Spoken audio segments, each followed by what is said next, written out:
Bonjour, je m'appelle Andy, j'ai 31 ans, je suis né à Kinshasa. Mon père était entrepreneur et ma mère femme au foyer et de temps en temps elle avait quelques activités commerciales, etc.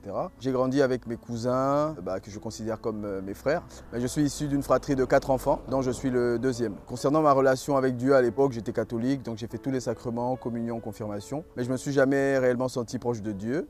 Mais paradoxalement, j'ai toujours senti que Dieu était proche de moi. Parce que je me rappelle une fois, j'étais à l'école primaire. Il y avait un ami qui avait menacé de me faire du mal ou pour me tuer. Et donc ce jour-là en classe, il a commencé à faire des invocations. Et moi, je me suis tout de suite mis à prier Jésus. Et dès que j'ai commencé à prier, il s'est mis à tousser et puis il a commencé à me dire « Ouais, du coup, tu priais pour de vrai et tout ça ?» Et je lui ai dit « Ouais, je priais pour de vrai. » Et pour moi, c'était vraiment une manière que Dieu m'a prouvé qu'il était avec moi et qu'il avait entendu et qu'il était là pour me protéger. Alors concernant ma personnalité, j'ai toujours été introverti, timide, mais paradoxalement très turbulent. Parce que je pense qu'à l'époque, j'avais besoin d'être remarqué notamment et parce que je n'ai pas non plus grandi dans un environnement où il y avait de la démonstration affective. Donc en tant qu'enfant, ça crée peut-être des carences et donc du coup, ça a pu m'emmener vers une turbulence assez avancée.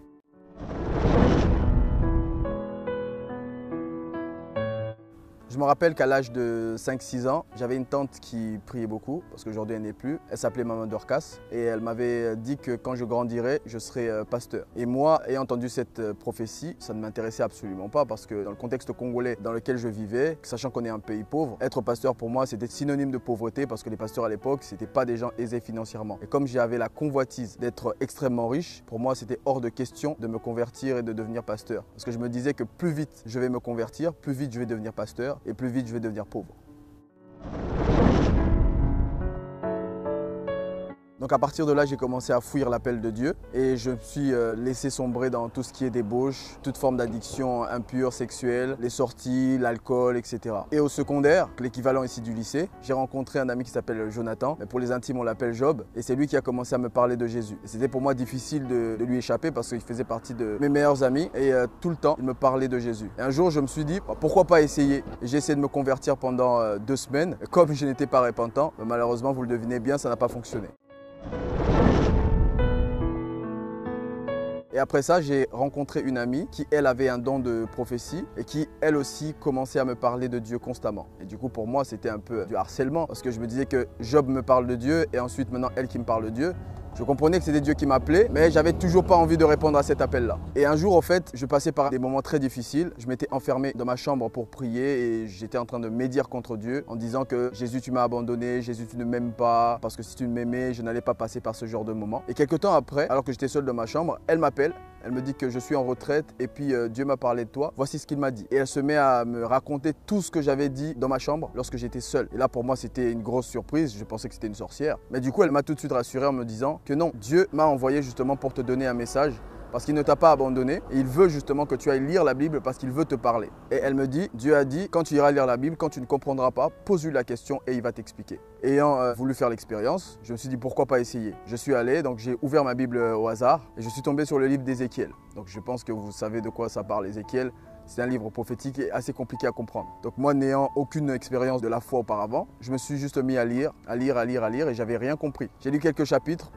Aucune compréhension. Et je prie comme ça. Je dis, écoute Dieu, cette fille m'a dit que apparemment tu voulais me parler dans la Bible. Maintenant, je viens de lire, je n'ai rien compris, viens explique-moi. Et alors que j'ai fait cette prière de cette manière-là, tout de suite j'ai ressenti comme un vent qui est venu et qui m'a endormi d'un coup. Et je me suis mis à rêver que j'étais Ézéchiel et dans le rêve, je vivais chaque chapitre que j'avais lu au fait. Et c'est là en fait qu'en me réveillant le matin, je me suis rendu compte que je venais de rêver chaque chapitre et que dans le rêve, j'étais Ézéchiel et je savais pourquoi il était en train de prophétiser ça. Pourquoi il était en train de dire « Repentez-vous » J'étais en train de tout comprendre. Et c'est en me réveillant en fait finalement que je l'ai appelé et je lui ai dit en fait tu avais raison, Dieu m'a parlé cette nuit. C'est à partir de là que j'ai commencé à m'approcher de Dieu. Après cet épisode, du coup, elle a commencé à m'enseigner la Bible. Ça a été donc mon premier contact avec les Écritures. Après ça, elle m'a invité dans son église. Donc je suis allé. Et c'est la première fois que je découvrais les personnes qui tombaient, les gens qui parlaient en langue, etc. Et le pasteur ce jour-là a fait un appel pour faire la prière du salut. Bon, moi à l'époque, je me disais pourquoi pas. Et je suis allé, j'ai fait cette prière du salut. Et je pensais que du coup, j'étais sauvé et devenu enfant de Dieu. Rentré chez moi à la maison, quelques jours après, il y a ma tante, vous vous rappelez celle qui m'avait prophétisé, Maman Dorcas, qui m'avait dit que je serais pasteur, elle était là. Et je lui ai dit, ah tantine, tu sais quoi? J'ai fait votre prière de chrétien, maintenant je suis devenu chrétien. Et puis, comme je n'avais pas d'église, je lui ai dit, est-ce que tu peux me montrer comment on fait en fait pour trouver une église? Et c'est là qu'elle elle m'indique, prie Dieu et il va te donner une église. Et j'ai prié et 3 jours après, il y a un ami du quartier qui est venu me chercher pour me dire que tiens, il y avait une église qui venait d'ouvrir juste à côté. Et à partir de là, j'ai commencé à aller dans cette église-là. Et dans cette église, dès que je suis arrivé, ils m'ont donné des postes, notamment au protocole, etc. Et notamment à l'évangélisation.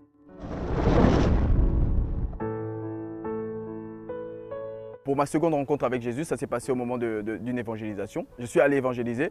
Et petite parenthèse, c'est que lorsque je voyais cette fille au fait en train de prophétiser, pour moi, c'était quelque chose que je trouvais très beau et très particulier parce que je me disais que la seule chose qui pouvait m'emmener moi à me convertir, c'était si Dieu me donnait un tel don, par exemple, et que je pouvais en fait aider les autres parce que j'avais le cœur à aider les autres. Et donc c'est vraiment ça qui m'était resté en tête. Je suis sorti pour l'évangélisation et j'étais avec un autre frère avec qui je devais normalement évangéliser, mais qui lui finalement a voulu rejoindre un autre groupe.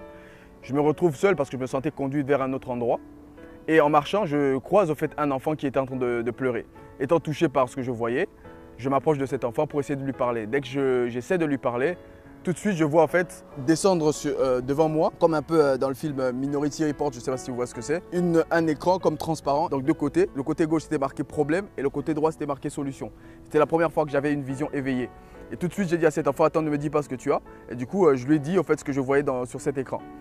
Et je lui ai dit en fait tous les problèmes qu'il avait et ensuite toutes les solutions que le Seigneur m'avait préconisées pour lui. Et donc à partir de là, moi j'étais extrêmement joyeux de l'avoir aidé et surtout d'avoir reçu ce don finalement parce que je me suis dit, ah ok, Dieu veut vraiment que je puisse aider les autres. Et donc c'était la seule chose que je souhaitais, notamment pour m'approcher de lui et pour commencer en fait, à aider les autres. Là, j'avais trouvé en fait, un sens à ma vie chrétienne et à ma conversion. Et en même temps, dans un second temps, comme rappelez-vous, j'avais dit que j'avais une convoitise au niveau de l'argent et l'église dans laquelle je venais d'adhérer, en regardant le pasteur, je m'étais rendu compte que du coup, le pasteur était très bien habillé, qui était très aisé financièrement.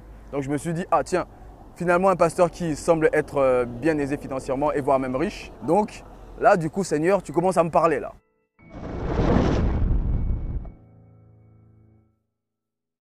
À partir de là, ils m'ont proposé d'ailleurs de me faire baptiser, de suivre des enseignements de baptême et tout. Mais pendant tout le parcours des enseignements du baptême, on n'a pas mis l'accent sur la repentance. Et ils m'ont proposé de me baptiser pour 2 raisons. La première raison, c'était pour que je puisse rejoindre la communauté. Et la seconde raison, c'était pour que je sois baptisé et introduit dans l'onction de l'homme de Dieu. Et le jour du baptême est arrivé. Je rigole parce que je me rappelle encore de la scène. Ils avaient mis de l'huile dans l'eau, comme pour symboliser l'introduction dans la puissance, etc. Et donc, ils m'ont immergé dans cette eau-là. Et après, je suis ressorti. Honnêtement, il n'y a pas eu de changement radical. J'étais toujours dans mes péchés, notamment dans mes addictions, que ce soit aux impuretés, péchés sexuels, etc. Après cet épisode-là, j'ai rejoint maintenant le département de l'intercession. 1 an après, je viens en France le 11 septembre 2012 pour la suite de mes études. Et quelques temps après, je rencontre du coup 2 autres frères qui étaient issus de cette église-là. Et le pasteur principal de l'église de Kinshasa d'où je venais avait contacté l'un des frères pour lui proposer justement d'ouvrir l'extension de cette église à Paris. Et donc c'est à partir de là que l'église est née. Et dans cette église, le modèle que nous avions, c'était de manifester la puissance au travers du fait de faire tomber les gens, notamment pendant les services, etc. Naturellement, on a commencé à imiter au fait cette manière de faire. Pour nous, si les gens ne tombaient pas, c'est qu'il n'y avait pas de manifestation de l'onction, etc. Donc on a basé toute notre pratique sur ça. En plus, on commençait à avoir des problèmes avec l'église mère lorsqu'on se mettait à prêcher notamment sur la sainteté. On était interdit de prêcher sur la sainteté. Et c'est là que ça devenait de plus en plus bizarre. Et c'est dans cet environnement que j'ai appris notamment à prêcher. Comme on m'avait appris que servir Dieu, c'était s'engager dans les départements de l'église, notamment au protocole, à la chorale, etc. Et comme mon amour pour Dieu commençait à être très grandissant, je me suis engagé dans tous les postes. Donc j'étais en même temps modérateur, j'étais en même temps prédicateur, donc de temps en temps je pouvais prêcher. J'étais responsable de la chorale, donc worship leader, responsable des caisses, à la technique aussi. Bon, bref, tout ce qui était possible de faire, je faisais parce que pour moi, c'était la meilleure manière qu'on m'avait appris de servir Dieu. Sans compter le fait qu'il fallait manifester l'onction parce que pour nous, c'était devenu limite un peu comme un genre de mode de vie ou un challenge, sans savoir que ces choses-là n'étaient pas forcément correctes. Après ça, comme j'étais étudiant, ma vie n'avait pas vraiment changé. J'avais une double vie. Du lundi au vendredi, j'étais dans ma vie de débauche, de péché, etc., voire même jusqu'au samedi soir. Et comme je savais par exemple que le dimanche, j'allais servir ou j'allais prêcher, etc. Et c'est là que je demandais pardon à Dieu le soir. pour être prêt le lendemain, dimanche, pour prêcher. Et c'était continuellement comme ça. Parce que j'avais, rappelez-vous, j'avais toujours mes addictions qui étaient là, malgré que j'avais été baptisé. Et puis à un moment, j'étais en train de lire ma Bible. C'est là qu'il y a eu ma troisième rencontre avec le Seigneur. Et je le lisais, et c'était marqué, je lisais le passage où Jean voyait Jésus. Et il disait que voici l'agneau de Dieu qui ôte les péchés du monde. Moi, à cette époque, je prêchais déjà. Je savais, je connaissais ce passage. Mais bizarrement, ce jour-là, ce passage m'a frappé différemment. Et là, je me suis dit, attends, si Jésus est vraiment l'agneau de Dieu qui ôte les péchés du monde, comment se fait-il que moi, aujourd'hui, je suis en train de lutter avec le péché? Puisque j'avais essayé de me débarrasser du péché, j'étais conscient que ce que j'étais en train de faire était mal. J'étais conscient que j'étais dans certaines addictions. J'ai essayé de prier, j'ai essayé de jeûner tout seul, etc. Mais rien ne fonctionnait. Et là, du coup, je me suis dit, écoute, Jésus, c'est comme ça que j'ai prié. Quand j'ai vu ça, je me suis dit qu'il y avait une incohérence avec ma vie, puisque je me disais que j'étais enfant de Dieu. Et ce que je voyais dans la Bible par rapport à la vie des enfants de Dieu qui étaient là, notamment de ses disciples ou de ses apôtres. Et là, du coup, je me mets à parler comme ça. J'ai dit, écoute Seigneur, soit ta parole est vraie, soit ce n'est pas vrai. Soit tu as vraiment ôté le péché du monde, soit tu ne l'as pas fait. Et si tu ne l'as pas fait, qu'on arrête de nous casser la tête, en tout cas c'est comme ça que j'avais parlé à l'époque, en nous disant que répentez-vous, peut-être que ces choses en question sont fausses. Et c'est là que Dieu me fait grâce et il me parle. J'entends sa voix qu'a dit audiblement, ça retentissait très très fort en moi. Et il me dit, ma parole est vraie, mais la seule différence c'est que toi, tu n'es pas mon enfant. Et moi, oh, choqué, je dis, Seigneur, comment ça je ne suis pas ton enfant, c'est pas possible. Et là, je lui sors un peu comme mon CV. Je dis, Jésus, c'est pas possible. Je dis, moi, je prie, je jeûne, je sers à l'église. Bref, il y a tout ça qui est là. Mais comment tu peux me dire aujourd'hui que je ne suis pas sauvé? Ah non, non, non. Limite, j'étais vraiment pas d'accord avec ce que le Seigneur me disait. Et puis, il me répond, ce n'est ni la prière qui te sauve, ni le jeûne qui te sauve, ni le fait que tu serves à l'église qui te sauve. C'est si réellement tu te répands de tout ton cœur, c'est là que tu deviendras mon enfant. Et moi, j'étais perturbé dans ma tête. Je me dis, attends, comment ça? J'étais en train de penser à tout ce que j'avais fait. Et puis, je lui dis, mais Seigneur, dans ce cas, pourquoi tu m'as accordé les dons que j'avais? Puisque, rappelez-vous, j'avais la possibilité notamment de prier pour certaines personnes. Et il se passait des choses. Je pouvais prophétiser pour certaines personnes. Et il se passait des choses. Il y avait les dons qui se manifestaient, notamment, comme je l'ai expliqué, on pouvait aussi, à l'église, manifester notamment l'onction ou essayer de faire tomber les gens, etc. Toutes ces choses-là. On voyait des choses. Il y avait des signes, entre guillemets, qui se passaient. Là, je lui dis, Jésus, dans ce cas, pourquoi j'avais tous ces dons? Donc, je me rappelle même une fois, j'étais dans le métro, j'ai croisé un monsieur que je ne connaissais même pas et le Seigneur a comme ça me parler de lui, j'ai commencé à lui dire des trucs, c'était des trucs vraiment très précis et le monsieur a commencé à pleurer parce que tout ce que je lui disais était vrai. Ça l'a même emmené vraiment à limite à demander pardon à Dieu, etc.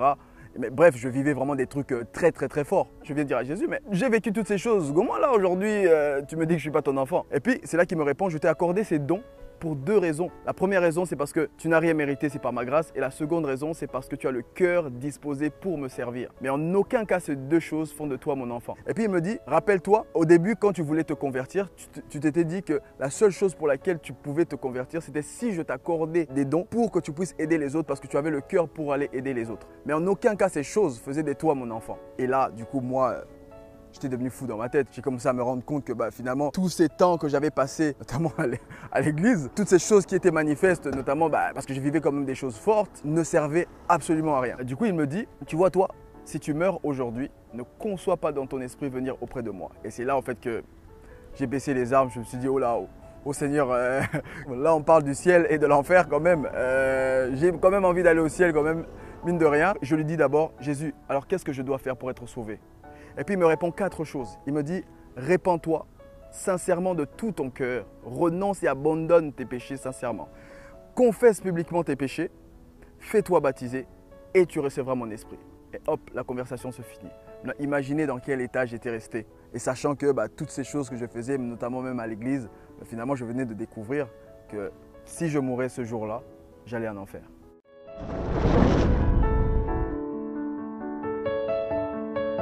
Alors qui j'étais dans l'église, je n'étais pas pasteur, j'étais parmi ces personnes qui traînaient souvent avec le corps pastoral, dont le destin était évident qu'il finirait forcément pasteur. Je me suis engagé, comme je disais précédemment, dans tous les départements, donc j'étais responsable de la musique. C'est là que j'ai appris à jouer au piano notamment, à collecter les dîmes et les offrandes, donc tout passait au travers de mes mains. Après ma troisième rencontre avec le Seigneur, quand il m'a fait comprendre que je n'étais pas sauvé et que je n'étais pas son enfant, je continuais malgré tout d'aller à l'église, puisque pour moi rien ne m'en empêchait.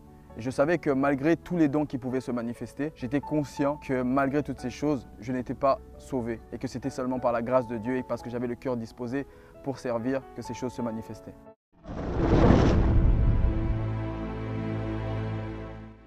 Après ça, j'avais prévu d'aller à Bordeaux pour forniquer avec une fille. Et le Seigneur m'avait interdit expressément d'y aller. Mais comme j'étais orgueilleux et que j'avais donné ma parole et que je ne voulais pas non plus ne pas y aller, du coup, je me suis dit dans ma tête, je vais y aller et après, on va s'arranger comme on a l'habitude de le faire. Je vais aller pécher et après, je vais venir lui demander pardon comme à notre habitude. Mais c'était sans savoir ce qui allait se passer. Pendant que je m'apprête à pécher, le Seigneur me rencontre dans le lieu où j'étais. J'ai commencé à ressentir une très très forte peur. Je n'arrivais plus à rien faire. J'étais comme paralysé et je savais que derrière moi, le Seigneur était là. J'avais tellement peur parce que je me souvenais du texte qui disait « Nul ne peut voir Dieu et vivre ».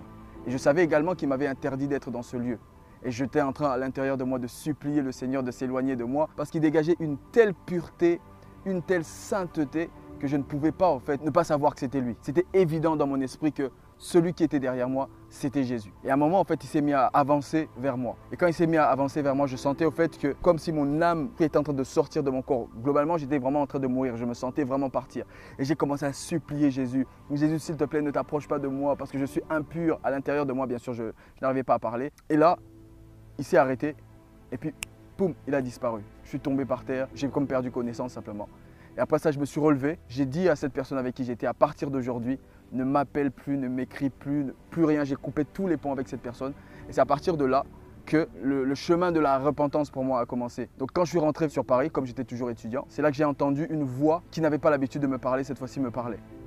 Et c'était une voix très bizarre, c'était une voix qui était en moi, une voix qui me parle mais de l'intérieur. Du coup, cette voix m'envoyait commettre des péchés sexuels, dont notamment la pornographie et tout ce qui tourne autour. Je me sentais en fait une oppression de l'intérieur qui me contraignait à aller vers cette chose. Et lorsque je tombais dans le péché, je me disais, ok, je suis tombé, je vais me relever, etc. Donc, comme j'avais l'habitude, entre guillemets, de faire. Je péchais, je me repentais, je péchais, je me repentais.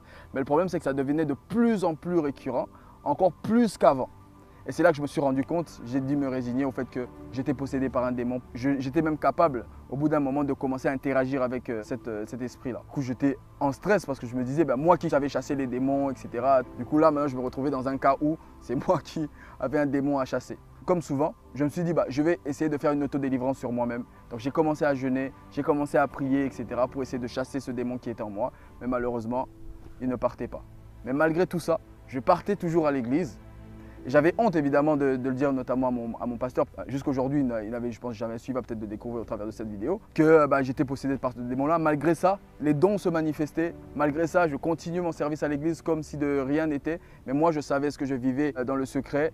Je vous promets que c'était horrible de vivre une vie tourmentée par un démon.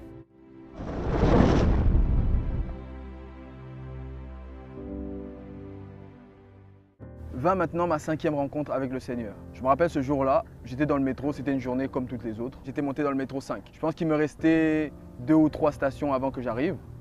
Donc comme tout le monde dans le métro, tu flânes, tu regardes ce qui se passe, quand le métro avance, etc. Et là, à un moment, en fait, le métro il s'arrête et il y a un monsieur qui entre dans le métro. Et moi, j'avais tenu la barre de métro. Et c'était un monsieur vieux, un peu malade, qui avait, vous voyez, les bonbonnes d'oxygène et après le fil qui passe sur le nez là. Et il a tenu la barre de métro. Et lorsqu'il a tenu cette barre de métro, il s'est passé un truc surnaturel et bien particulier. Et d'un coup, je vois en fait à partir de ma droite que c'est comme si en fait on éteignait une lumière dans un couloir. En fait, ça faisait tac, tac, tac, tac, tac, tac, tac, tac, tac. Tout d'un coup, je me suis retrouvé dans le noir total. En fait, j'ai ressenti, c'est comme si j'étais ravi. On m'a sorti de mon corps et on m'a emmené vers un endroit. Et dans cet endroit-là, je suis arrivé et tout était dans les ténèbres, tout était noir. Du coup, je me posais la question, qu'est-ce que je fais ici? Et d'un coup, il y a une lumière qui est descendue comme d'en haut, qui m'a éclairé, un peu comme dans les films policiers. Vous savez, quand on attrape un suspect par les policiers, et puis on le met sur la table, et puis on lui met une lumière et tout. Parle Jean-Jacques, c'est toi qui as fait ça ou pas? Vous voyez un peu la scène? Ça ressemblait un peu ça, en tout cas, de comment je me sentais là-bas. Et puis d'un coup, j'ai commencé à entendre Dieu me parler. En fait, comment je vous explique, c'est qu'à cet endroit, je n'avais pas besoin de mes oreilles pour entendre Dieu. C'est-à-dire tout mon corps était devenu une oreille. Même mon genou ou mon orteil pouvait me dire exactement ce que Dieu était en train de dire. Donc je savais reconnaître qui me parlait, l'identité précise de qui me parlait. Et là, c'était Dieu qui était en train de me parler et puis il me parlait dans ces termes. Vous êtes égoïste avec une voix sévère. Je ne vous ai pas appelé à rester dans vos églises, je vous ai appelé à sortir de vos églises. Parce que si vous restez dans vos églises, qui est-ce qui sortira aller dans les rues, annoncer l'évangile? Qui est-ce qui sortira guérir les malades? Et quand il a dit guérir les malades, juste à côté de moi, il y avait le monsieur malade qui était entré dans le métro. Et donc du coup, je l'ai vu en fait à cet endroit-là, il était avec moi et tout.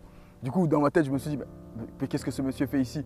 Donc finalement, je me suis dit peut-être que c'était Dieu dans ce monsieur-là, finalement, qui m'a fait vivre cette expérience-là. Et donc, il répétait ça, je ne vous ai pas appelé à rester dans vos églises, je vous ai appelé à sortir de vos églises. Il me criait dessus, sortez, sortez de vos églises, sortez de vos églises. Et puis il me dit, quant à toi, à partir de maintenant, je t'interdis de retourner dans ton église. Et boum, la vision s'estompe, donc du coup le ravissement en esprit fini. C'est comme si en fait je suis revenu dans mon corps et là je réalise en fait finalement que j'étais dans le métro, parce qu'à la base je me disais que j'étais dans le métro et là finalement je reviens dans le métro. J'étais tellement choqué de ce qui venait de m'arriver que dès que le métro s'est ouvert, j'ai pris mes jambes à mon cou, je me suis mis à courir parce que je me disais que le monsieur à côté, c'était à cause de lui que je venais de vivre cette expérience-là. Donc du coup je suis sorti et ça a signé le début et mon départ de l'église.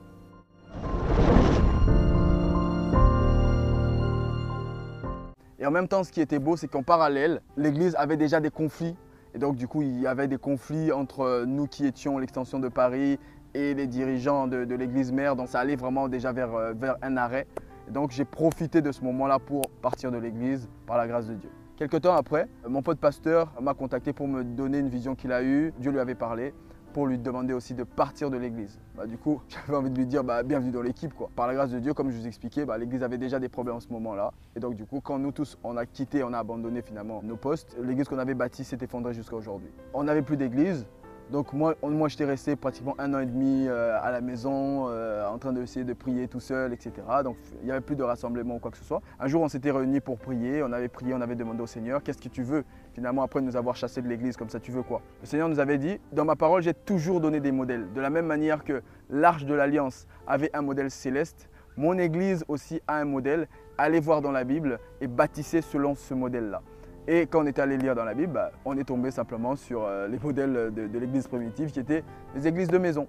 Et donc du coup, c'est à partir de là qu'on avait rappelé certaines personnes qui étaient dans notre église avant. Et donc du coup, on les avait demandé de nous rejoindre pour commencer en fait des groupes de maison qu'on avait commencé dans le 16e arrondissement.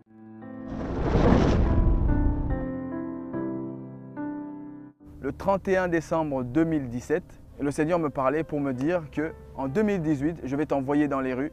Tu ne seras pas seul, tu seras avec une équipe. Vous allez aller guérir les malades, chasser les démons dans les métros, annoncer l'évangile, etc. Et moi, j'étais très très heureux d'apprendre ça. Je me suis dit, Seigneur, moi, il n'y a pas de souci. Mais rappelle-toi, tu m'avais dit que je n'étais pas sauvé. Un malade ne pouvait pas soigner un autre malade. Vraiment, j'ai formulé cette demande à Dieu et il m'a répondu, ne t'inquiète pas, je me coupe de tout. Et là, janvier 2018, février, mars, avril, j'ai reçu constamment en prophétie, prépare-toi, j'arrive, prépare-toi, j'arrive, prépare-toi, j'arrive. Moi, avec ma connaissance de l'époque, je me disais, naturellement, il faut peut-être que je jeûne, je prie, etc. ou que j'essaie de me sanctifier. Malheureusement, ça n'avait pas marché. En mai 2018, très exactement, dans notre église de maison, on s'organisait pour apprendre à évangéliser parce qu'on voulait maintenant commencer à servir comme on voyait dans la Bible, faire comme les apôtres, sortir, guérir les malades, etc. Et comme on était dans cette quête-là, c'est mon pote pasteur qui du coup est en train de faire des recherches et il tombe sur une vidéo d'un frère qui s'appelle Torben et c'est un Danois. Et il me parle de cette vidéo, puis il me dit tiens regarde ce frère là s'appelle Torben et tout, il prie pour les malades dans les rues, etc. Il fait une conférence sur Paris en mai 2018, viens, on va aller voir comment il fait, puis nous on va mettre ça en pratique de notre côté pour que nous aussi on devienne des disciples et tout ça. Ça correspondait directement à la vision que j'avais reçue du Seigneur en 2017, le 31 décembre. Donc du coup, avec plaisir, on s'est inscrit à cette conférence-là qui se tenait au Blanc-Ménil. On est allé, donc on était à 3. Et le premier jour, Torben, il a expliqué au fait ce que c'était la vie de disciple et que guérir les malades, c'était vraiment aussi simple que ça. Il a appelé des personnes qui étaient malades et tout. Il a dit qu'est-ce qu'il y a des douleurs, des maladies, etc. Les personnes sont venues et puis il a dit je vais vous montrer, c'est vraiment simple. Jésus a dit vous imposerez les mains aux malades et ils seront guéris. Démonstration, il a dit voilà cette personne avait telle chose. Il a mis ses mains sur cette personne-là, c'était une dame. Et puis il a commandé à la douleur de partir, la douleur avait disparu. Et je me suis dit c'est aussi simple que ça, bien que nous aussi on a déjà vécu des guérisons, mais ça avait l'air trop compliqué nous ce qu'on était en train de faire parce qu'on essayait de compliquer un peu les choses. Il nous a dit afin que vous sachiez que ça, ce n'est pas uniquement donné à moi et que je ne suis pas en train de vous initier pour que, voilà, en gros, vous puissiez dépendre de moi comme si je suis un super pasteur, une onction spéciale, etc. Mais que c'est disponible pour tout le monde. Vous allez faire des groupes de 5, 6, vous allez aller dans les rues, vous-même, vous allez expérimenter ces choses. Faites juste comme moi je vous ai montré, vous reviendrez pour me donner des témoignages. Et donc c'est ce qui s'est passé, je suis sorti pour la première fois dans les rues. Donc du coup on a prié pour les malades de cette manière-là. Moi j'avais du coup prié pour une personne qui avait mal à la colonne vertébrale. Instantanément elle avait été guérie. Donc pour moi je me suis dit waouh c'est aussi simple que ça, gloire à Dieu. Et donc ça avait commencé vraiment à me donner un peu plus de réalisme par rapport à ce que Dieu m'avait donné en fait finalement en prophétie en 2017. Le deuxième jour arrive, là c'est le premier jour s'achève, le deuxième jour arrive, moi je me disais, toujours dans notre mentalité d'église d'avant, mentalité du système, je me disais, ok, cette fois-ci peut-être qu'il va nous parler de puissance, comment, je sais pas moi, faire tomber les gens, bref, vraiment tout ce qui parlait de puissance. Moi j'étais dans cette mentalité-là.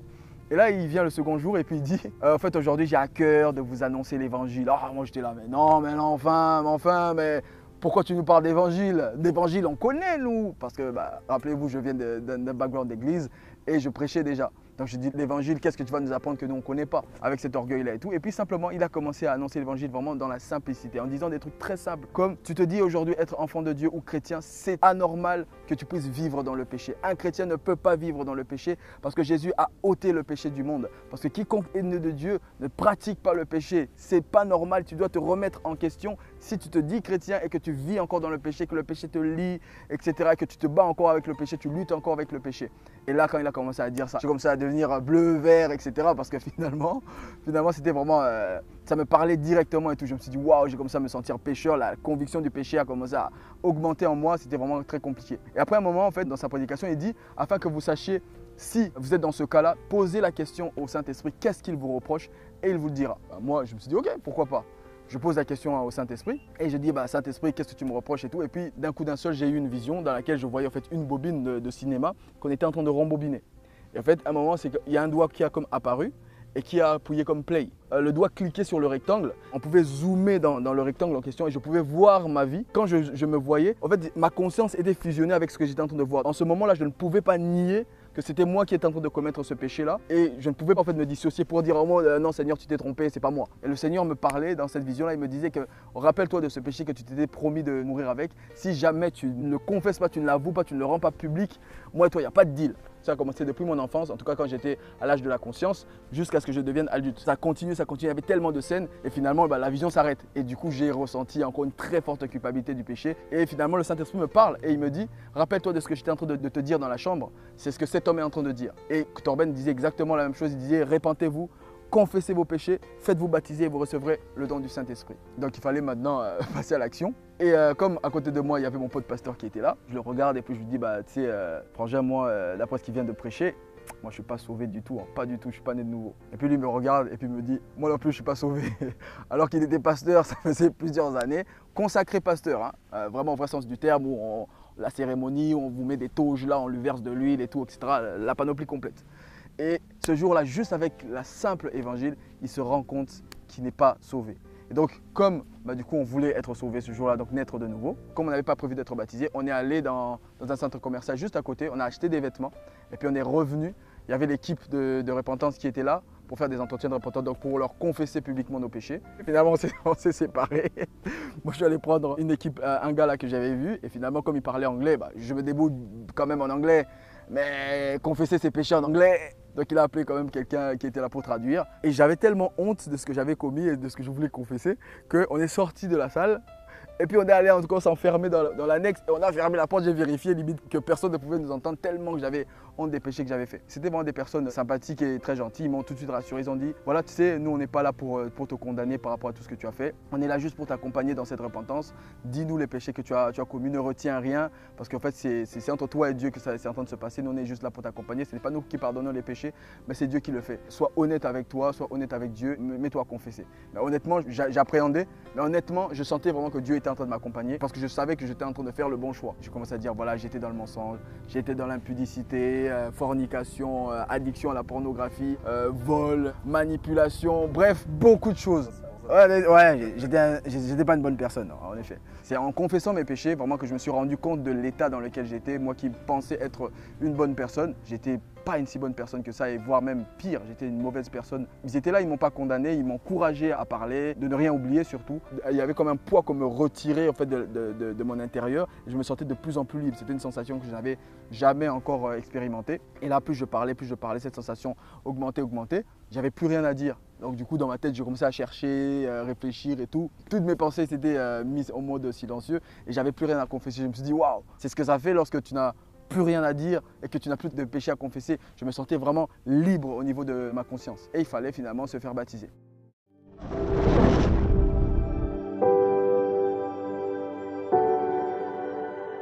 je sors de cet endroit donc pour aller me faire baptiser. Et dehors, du coup, il y avait mon pote pasteur qui était là et du coup, il se faisait baptiser. Il confessait ses péchés publiquement. Mais franchement, gloire à Dieu, j'étais vraiment très content pour lui parce qu'il était en train de se repentir et qu'il voulait vraiment se réconcilier avec Dieu. Il s'est fait baptiser ce jour-là et même en sortant de l'eau, ça se voyait qu'il avait changé. Ils ont prié pour chasser les démons s'il y en avait et puis ils ont prié aussi pour qu'il soit rempli du Saint-Esprit. Il est sorti de l'eau, le changement était visible sur lui.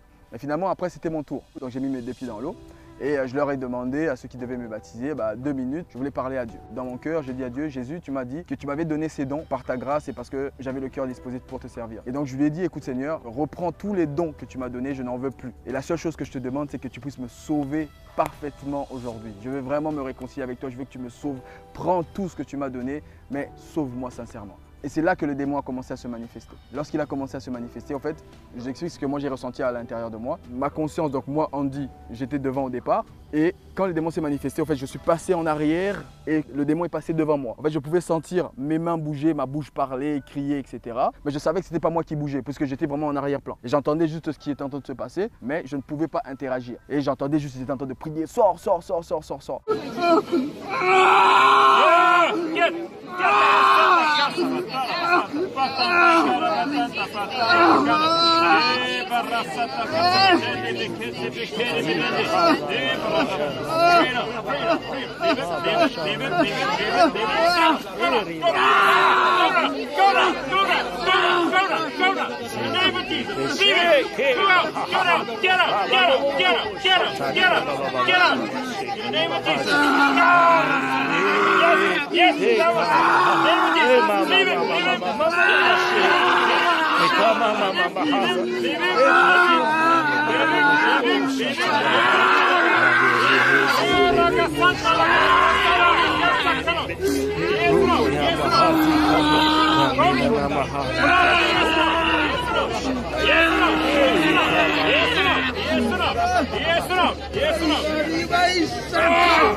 Et donc j'ai senti vraiment quelque chose qui est monté, qui est sorti en fait par ma bouche et qui est parti. Et d'un coup d'un seul, je me suis senti vraiment vide et fatigué. Et après, ils m'ont demandé est-ce que je vais toujours me faire baptiser. J'étais en larmes et tout ça. Et j'ai dit oui. Et puis ils m'ont plongé dans l'eau, meurt en Christ et ressuscite en Christ. Et ils ont commencé à prier pour moi pour que je sois rempli du Saint-Esprit. Il s'est passé un phénomène bien étrange, puisque après mon baptême, quand ils ont prié pour moi, je me sentais vraiment physiquement qu'il y avait quelque chose qui était en train de me remplir, donc comme si je me remplissais un peu comme une bouteille ou comme un verre. Et quand c'est arrivé au bout, ma bouche s'est ouverte, j'ai commencé à parler en langue.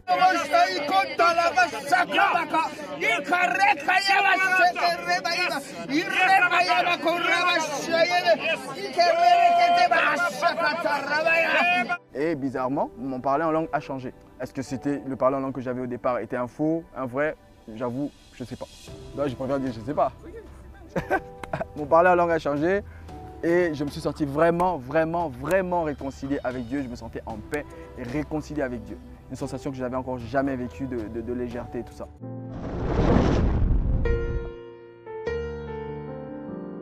Après que je sois rempli du Saint-Esprit, j'étais encore dans l'eau et j'ai entendu le Seigneur me parler et il m'a dit « Tu vois ce que j'avais promis pour toi, je viens de l'accomplir. Maintenant, va, dis-leur, car plusieurs sont dans des églises et pensent être sauvés comme toi tu le pensais alors qu'ils ne le sont pas. Va, dis-leur ce que j'ai fait pour toi afin que je les sauve comme j'étais aussi sauvé. » Et après ça, on m'a donné un micro et je me suis mis à raconter mon témoignage. Et quand j'ai touché cette barre de métro, j'ai entendu audiblement la voix de Dieu. Il m'a dit, qu'est-ce que vous faites encore dans les églises? Je vous ai appelé à être hors des églises. Parce que si vous restez dans ces églises, qui est-ce qui va guérir des gens comme celui qui était à côté de moi? Parce que je vous ai donné cette puissance. Vous la gardez pour vous. Du coup, après mon baptême, ma nouvelle naissance, ce jour-là qui a été actée, par la grâce du Seigneur, toutes mes addictions se sont arrêtées du jour au lendemain. À la veille, j'étais addict à tout ce que j'ai cité. Quand je me suis fait baptiser, j'étais une autre personne. Et par la grâce du Seigneur, aujourd'hui, je vis en nouveauté de vie. J'étais encore étudiant, j'étais vraiment dans ma dernière année d'études, mais j'aimais tellement cette vie de disciple que je voulais tout plaquer, arrêter mes études, m'investir à 100%. Je voulais vraiment devenir comme Paul, ne plus me marier, que le disciple-là. Mais en même temps, ce jour-là, Dieu m'a fait une surprise parce que j'ai rencontré celle qui devait être ma future femme. Comme la conférence était en train de finir, Torben il avait dit essayez de vous regrouper par lieu d'habitation, par ville pour garder contact et continuer justement d'obéir à Dieu. Et donc du coup comme Vanessa habitait sur Paris, elle s'est jointe à notre église de maison. 3 mois plus tard, elle s'est rendue compte qu'elle n'était pas née de nouveau puisque du coup elle servait avec nous, mais dans sa vie ça n'allait pas, elle avait des luttes encore vis-à-vis du péché, etc. Par la grâce du Seigneur, elle s'est repentie, je l'ai baptisée et aujourd'hui nous servons ensemble.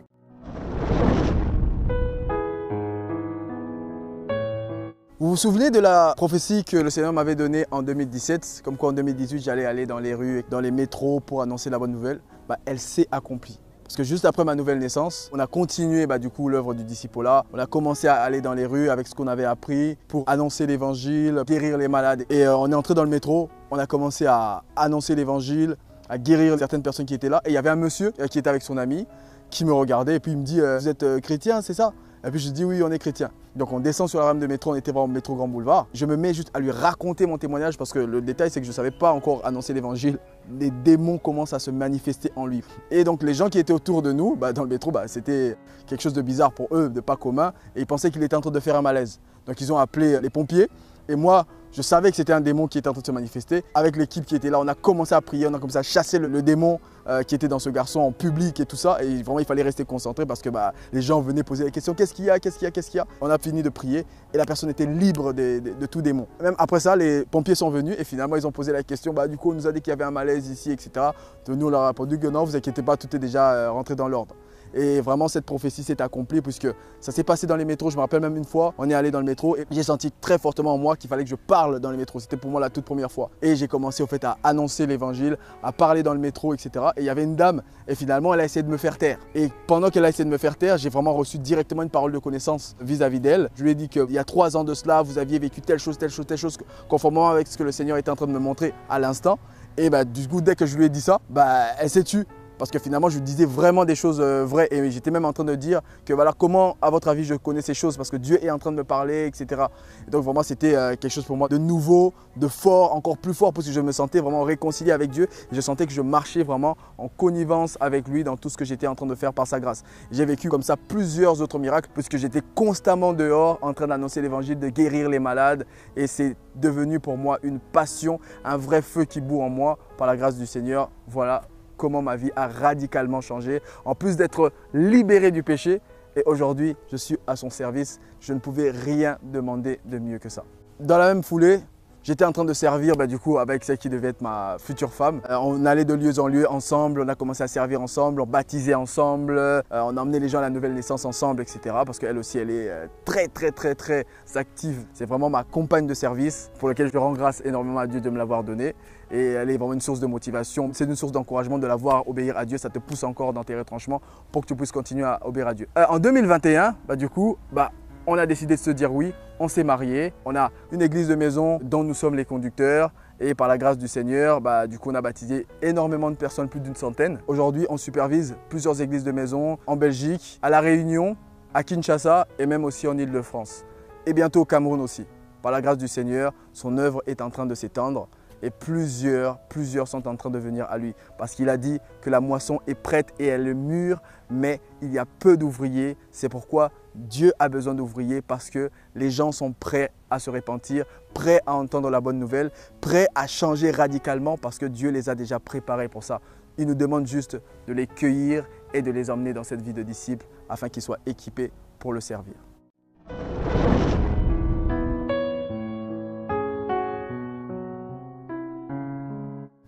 Toi qui regardes cette vidéo, ce n'est vraiment pas pour me vanter de tout ce que j'ai raconté. Ça peut paraître spectaculaire, mais c'est vraiment par la grâce du Seigneur que j'ai pu vivre ces choses. Je ne les ai pas cherchées, mais c'est Dieu qui est venu à moi pour me permettre de vivre ces choses. Ce qui étaient des peines autrefois, aujourd'hui, se sont transformés en témoignage qui peut emmener plusieurs personnes à Jésus. C'est pourquoi, si tu étais comme dans mon cas, tu es dans une église où tu es en train de lutter avec le péché, mais tu aimes le Seigneur, tes intentions sont bonnes, mais les œuvres que tu produis sont mauvaises, que tu luttes avec le péché, tu luttes avec la fornication, la masturbation, etc. Le problème se trouve très souvent au niveau de la nouvelle naissance. Parce que la nouvelle naissance consiste à se repentir de ses péchés. Annonce tes péchés, dis tes péchés, avoue-le même publiquement.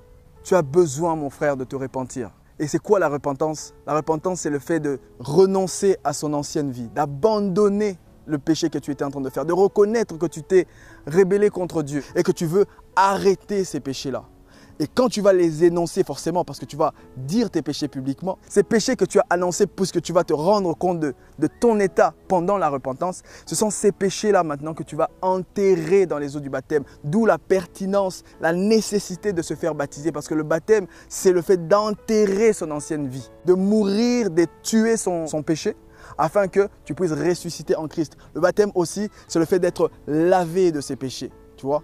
Donc tu as besoin d'un vrai baptême conscient, pas un baptême émotionnel, pas un baptême comme ça s'est fait malheureusement dans mon cas, où on m'avait promis de m'introduire dans l'onction d'un homme de Dieu.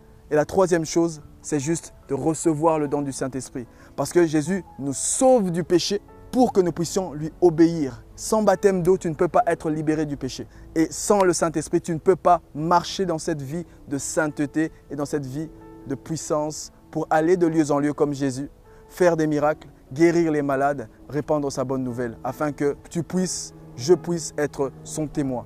Et vraiment, je t'invite non pas à faire une prière de salut, parce que la prière de salut ne m'a pas sauvé, mais ce qui m'a sauvé, c'était la nouvelle naissance. Parce que c'est ce dont Jésus parle dans Jean chapitre 3. Si un homme ne naît d'eau et d'esprit, si un homme ne se fait pas baptiser d'eau et ne se fait pas baptiser du Saint-Esprit, il ne peut pas entrer dans le royaume de Dieu. Et c'est ça que je vais te dire aujourd'hui, mon frère, ou à toi qui me regardes. Tu dois naître de nouveau. C'est pourquoi Jésus disait, ne t'étonne pas que je t'ai dit, il faut que vous naissiez de nouveau. Si vous avez besoin d'aide, n'hésitez pas à demander de l'aide ou même à écrire sous cette vidéo. Vous avez besoin de naître de nouveau, n'hésitez pas, on peut vous aider. C'est gratuit. Le salut est gratuit. Que Dieu vous bénisse. Amen. Je vous présente Mamie Marie. Alors elle va vous dire ce qui s'est passé aujourd'hui. Il m'a guéri. Le Christ il est passé à travers lui. Il m'a guéri, je suis malade. Il a prié et j'ai plus rien. Et la nouvelle naissance, est-ce que tu veux recevoir Jésus? Oui, je veux les recevoir de lui. Ma nouvelle meilleure amie Yvonne, on vient de se rencontrer, Dieu l'a fait du bien, a commencé par guérir son mot. Et on a prié pour que Dieu lui donne la paix. Et comment vous sentez? Elle a été guérie. Dis-moi, qu'est-ce qui s'est passé? Quoi, Jésus? Ça marche. Jésus vous a guéri, madame. Marche. Oh my God, Allah. Elle avait mal et elle n'a plus mal. Elle avait mal et elle n'a plus mal. Tu crois au miracle maintenant? Tu crois au miracle? Après une prière, il avait une jambe plus courte que l'autre. Regardez-le tout seul en train d'adorer Dieu.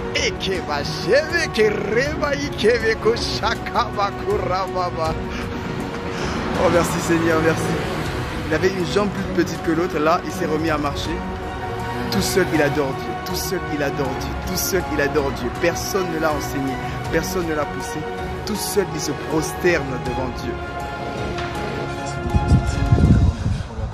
Je décide de tout abandonner pour lui apporter cette confession. Je te baptise au nom de Jésus. Amen. Amen. Je te baptise au nom de Jésus. Alléluia. Oh là.